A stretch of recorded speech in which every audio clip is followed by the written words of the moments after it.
Alright, exponential scatter plot. Now, why do I know this is an exponential scatter plot? Well, it doesn't look like a line. It's kind of more in that curved approach. It doesn't look like a quadratic where it's a parabola and it goes back up, and it's definitely not a polynomial with u's on it. So that's one reason why it's going to be an exponential. Is it just has that decay feel to it. So exponential decay. Remember the whole thing about exponential growth, exponential decay? This one's going to have the decay line to it. And that already answers our question B. Determine if it's growth or decay. Well, clearly it's exponential decay. It's going down, it's not going up. When you're doing this, immediately after you determine that it's decay, you want to remember which formula to use.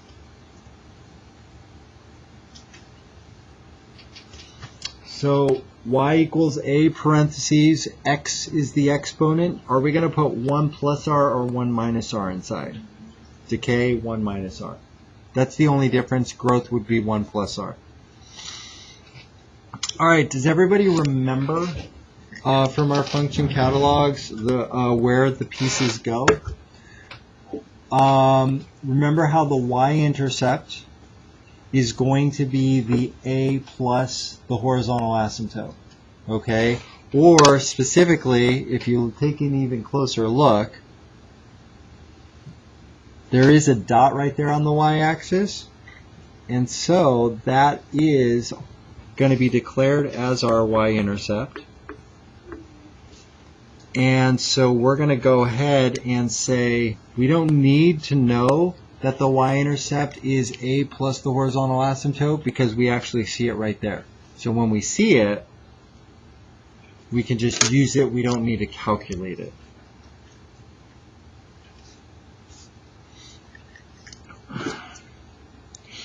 Now from there, we do need a far point.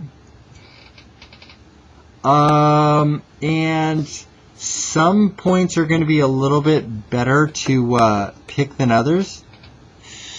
So let's try to pick a reasonable one. If I zoom in here, what would be a point that is a good one to possibly pick? These are going to be a little bit tough because if you look at it, this is 0, this is 20.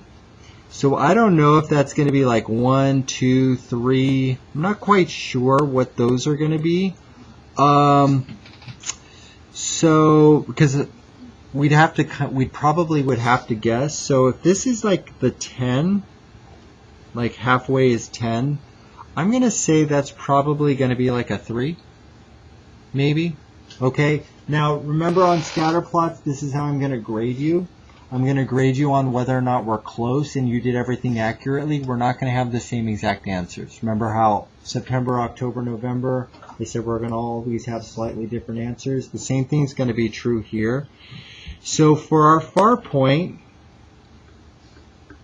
the last point is just a little too tough. It might be a 1, but I don't know. So I'm going to pick this one, and I'm going to say that appears to be 25, 30, that appears to be 27,000, comma, and it appears to be a height of 3. Some of you might want to consider putting a height of 2. Some of you may even want to consider actually using the last dot and saying 30,000, comma 1. Okay, so it really is personal preference there on what you feel most confident or comfortable with. So we're going to take that far point and we're going to go ahead and put those two together and say 3 equals 100 parentheses 1 minus r, and the x is going to be 27,000. Let me scoot this over so you can see it. Okay, so divide by 100. 0.03 equals 1 minus r to the 27,000. How the heck are we going to cancel out this number? We're going to have to use a radical. Okay, we're going to have to use a radical, and in the wedge, we're going to have to put 27,000 right there. That's the only way that will cancel out the exponent. However, on our calculator, it's going to be tough to type that in. So what you want to do instead is use the exponent. And you're going to say exponent parentheses and make this a fraction. 1 divided by 27,000, close the parentheses. That's the same thing as doing the radical with that. So remember, first semester, beginning of second semester, radicals were also the exponents as fractions. So there's just another reminder. And so we're going to go ahead and say 0.999, and I'm going to round it to a 9. So 0.9999 equals 1 minus r. Subtract the 1, minus 1, minus 1.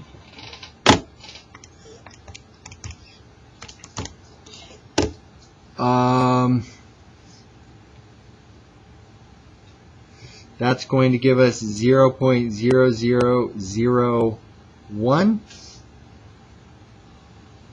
Negative equal to negative r, because the 1's cancel out but the negative sign's still there. Divide by negative 1, and you're going to get r equal to 0.0001. And so what we just found right here is the answer to part C. Part C says determine the rate of growth or decay.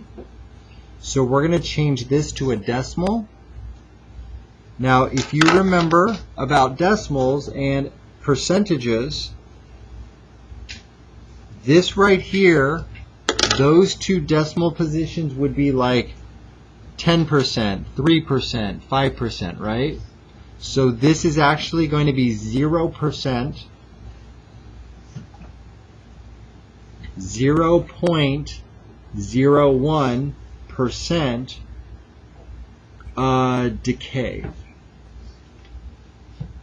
So that's our part C answer. It's actually a decay rate. Part D says write a model. Actually, that's going to be pretty easy. Y equals, go back to the very beginning of what we wrote earlier.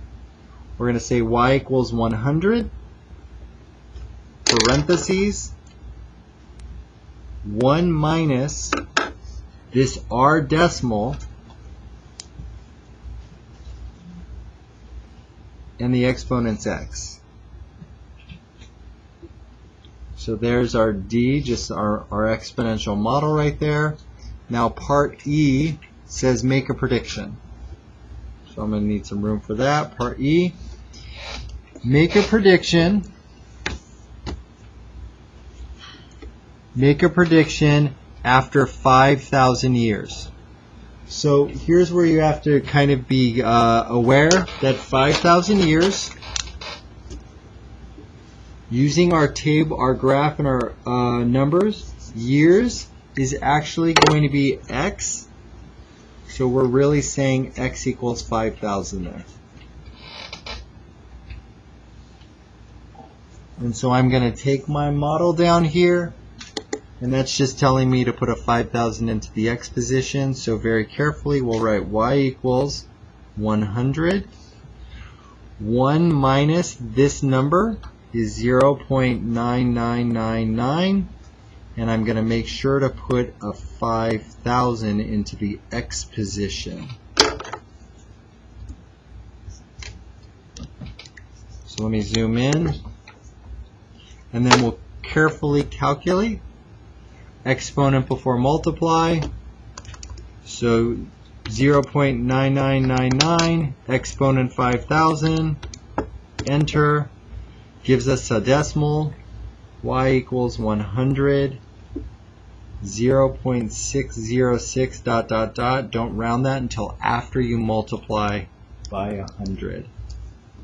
So I'm just throwing all this on my calculator, multiply by 100, y equals 60.6515. We can round that now since it will be the final answer. What does the y stand for? If I go back to our graph or the table or whatever you end up having for Wednesday's test, y is this one. It's talking about grams. And so we'll go ahead and say that. That's how many grams there will be.